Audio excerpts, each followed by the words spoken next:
Hello and welcome to News 24. It is a big day in South Africa today. President Jacob Zuma has announced that he will resign as president of the country, and Deputy President Cyril Ramaphosa will be sworn in as the next president of the Republic. Joining me today is Asanda Nkwashing, political analyst. Asanda, welcome on this historic day. President Jacob Zuma literally kept us waiting until the last minute last night to announce his resignation.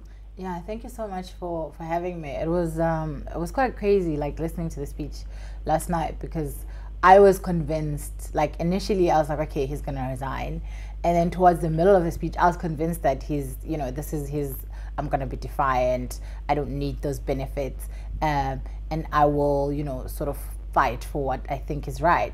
Except he kind of like at the last minute, after even doing his thank yous, dropped that I resign, which was quite a big surprise because we were all sort of, I think, priming ourselves for him not resigning yet again.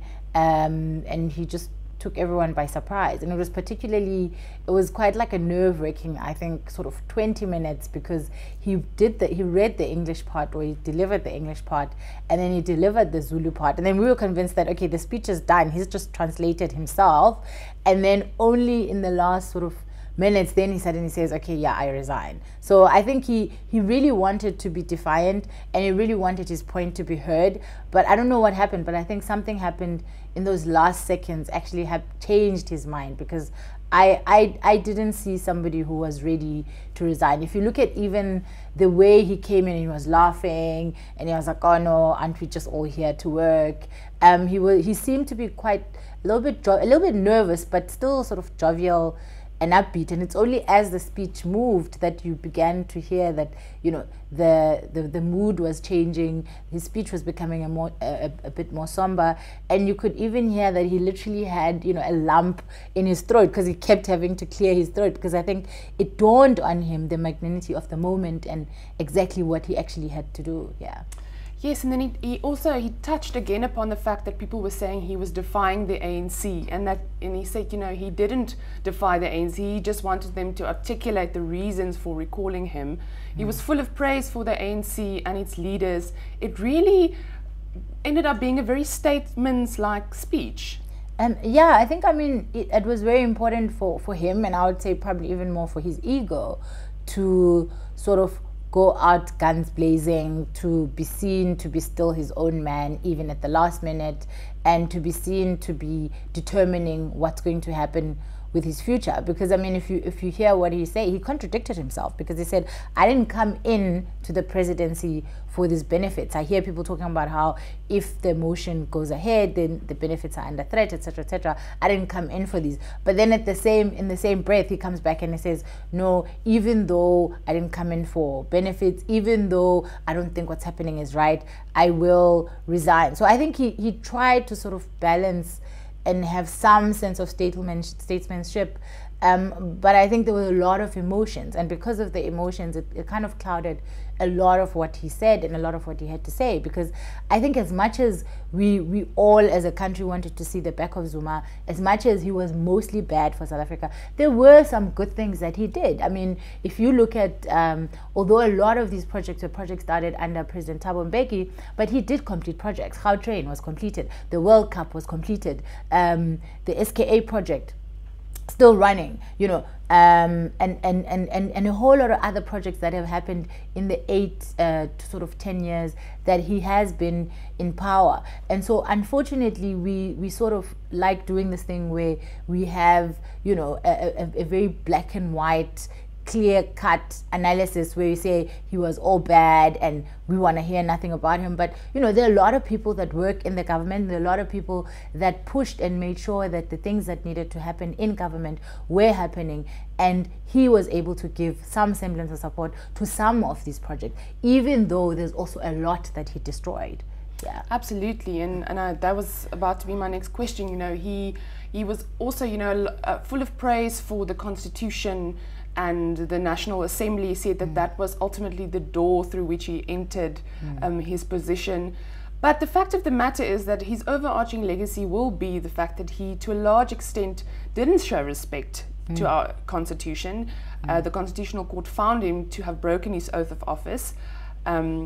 And, you know, a lot of these institutions suffered a lot of damage under President Jacob Zuma. No, definitely. I mean, like, I was really shocked when he was talking about constitutionalism, because for like the duration of, you know, his regime, his rule, I didn't think he even understood the constitution. And the reason for that is not because I necessarily think he's stupid, but it's because he acted and behaved as somebody who didn't understand the constitution, even after the Constitutional Court was very clear and said that he broke, you know, he broke the constitution and he broke the supreme law of the land, of which he was actually the custodian. And so it's almost like this weird thing that happened where at the last minute he realized the position that he had, and he realized that in fact it was his job to be the custodian of the constitution. But by the time he maybe realized it, I think it was too late. I mean, he has literally pushed and tested our constitution and tested our institutions,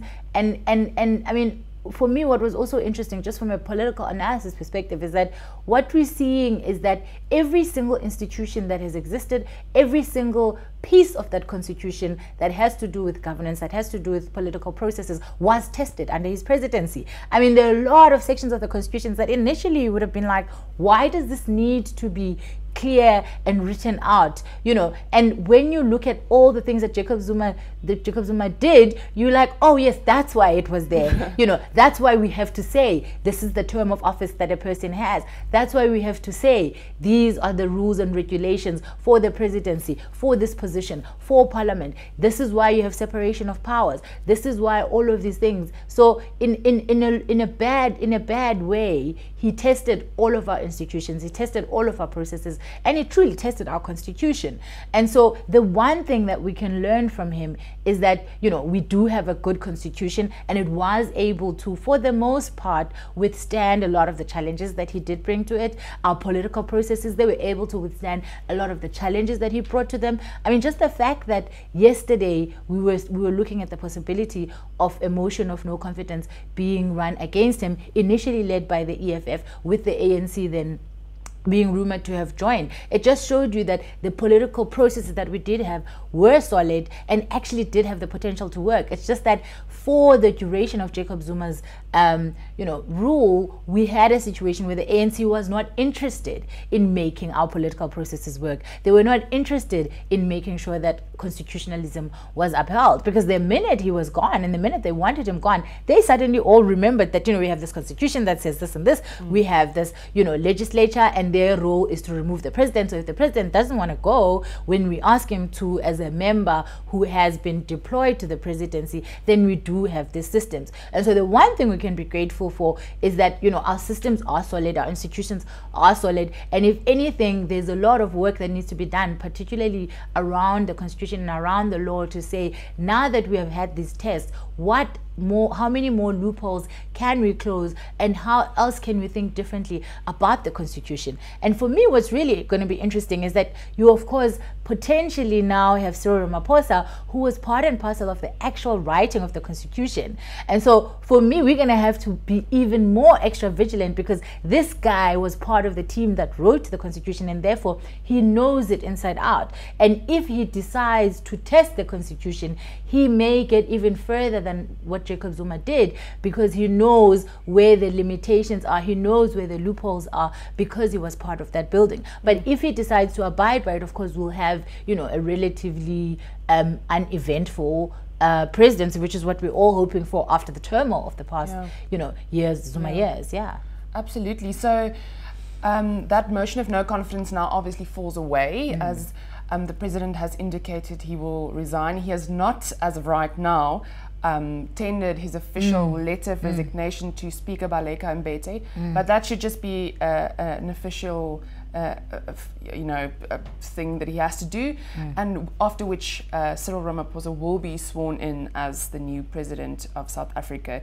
He must surely be feeling the weight of the moment. Well, I'm sure. I mean, the first thing is, it doesn't surprise me that the letter has not been handed in yet, because of course Jacob Zuma always has to have the last word. Jacob Zuma always has to show us all that he's still boss and that he still has power. And so he's essentially making the small little steps just to show that, you know, I still have power. I can still do something that surprises you, etc., etc. And I think that it's going to be very important for Cyril Ramaphosa coming in to, first of all, show that, you know, the country is in safe hands. Because one of the things that has happened over the past couple of weeks with all the uncertainty is that people have moved on from saying Zuma must go to the ANC must go. And so he needs to develop, you know, a confidence from the people in the ANC and its potential to lead the country. And he also needs to sort of sell himself to us as president again, because it's got a very short period of time. I mean, we've got the elections next year, and so he essentially has the time between now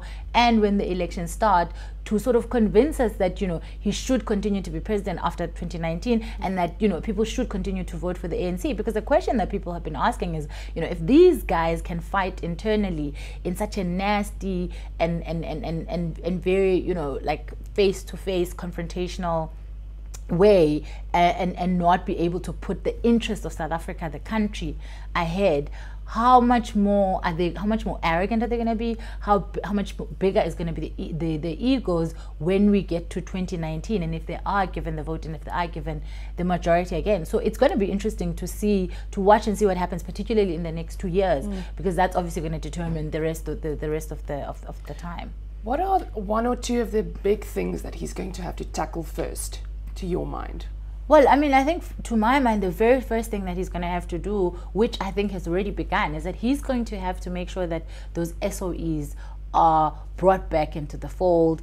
You know, any elements of state capture, any elements of corrupt leadership is removed, which he has already started doing. And then the second thing is that he's going to have to make sure that South Africa and everybody in it knows and believes that the rule of law is still is still in action in this country. And I think, again, by having the Hawks go and make sure that they arrest Jacob Zuma, I mean, not Jacob Zuma, sorry, we all wish that, but having the Hawks go and you know, arrest the Guptas and looking for his son, for Zuma's son, etc., etc. Those are very positive signs, because one of the things that Jacob Zuma was able to do was to make people believe that, you know, the law means nothing, you can break the law and nothing is going to happen to you, all the way from, you know, the rape trial right up until the end of his tenure. He constantly proved and constantly showed to people that in South Africa the law only works if you know, it depends on who you are, if the law works or not.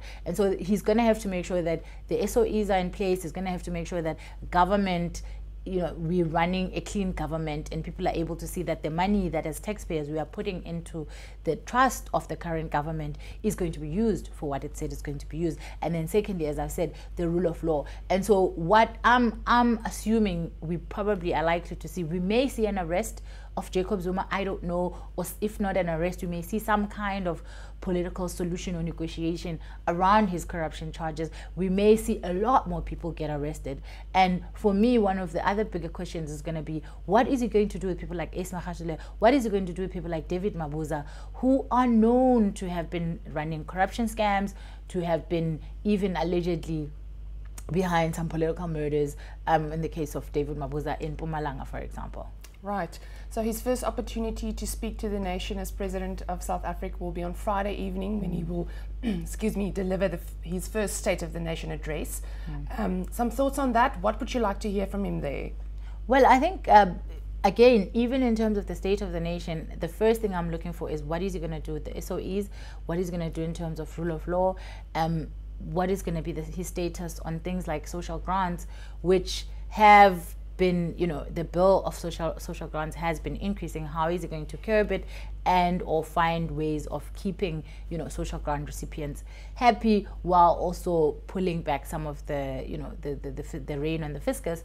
And then I'm also going to be looking to hear, just I think in general, what his vision and plan for South Africa, because although we have had a person in leadership, we have not had a vision, a plan, a blueprint for quite a long time. I mean, I remember like having friends in government who, when I asked what is the plan for 2014 or whenever would tell me that we're still running on the blueprint that Thabo Mbeki gave us, which only went up until 2015. And so it's going to be interesting to see how he charts out the next potentially 10 years and what his plan is going to be for the country and how he plans to govern. And then hopefully once he's charted that out, then the budget will be able to give us the answers to where is the money going to come from to do all of these things, and how is he going to achieve all of these things, and what areas is it going to focus on. Because we know that, for instance, South Africa spends a lot of money on HIV/AIDS, which is a good thing. But what the Life Esidimeni has shown us is that that money being spent on HIV is actually at the it's at the expense of something like mental health, because the people in the Department of Health in Gauteng are claiming that the reason why Life Esidimeni happened is because they were trying to cut costs. And so you need the government to start looking at these things and saying, how do we avoid another Life Esidimeni? How do we, avoid another state capture? And how does he, as the president, as the ANC, bring the country into his confidence and make us to feel as if, the next 10 years are going to be solid, the next 10 years are going to be something to look forward to, and also curb the fact that there's already a lot of people have been talking about how they're planning their immigration, and it doesn't help that we're sitting in a Cape Town which doesn't have water, etc., etc. And so he's going to have to focus his mind on a lot of things, and he's going to have to allay a lot of fears around a lot of stuff, because there's a lot of things that have been going wrong. Well, we are certainly looking forward to hearing from him, and we will be following that story as it unfolds. The swearing in of Deputy President Cyril Ramaphosa this afternoon as President of the country, as well as the State of the Nation address tomorrow. Make sure to keep up to date by following us on News 24.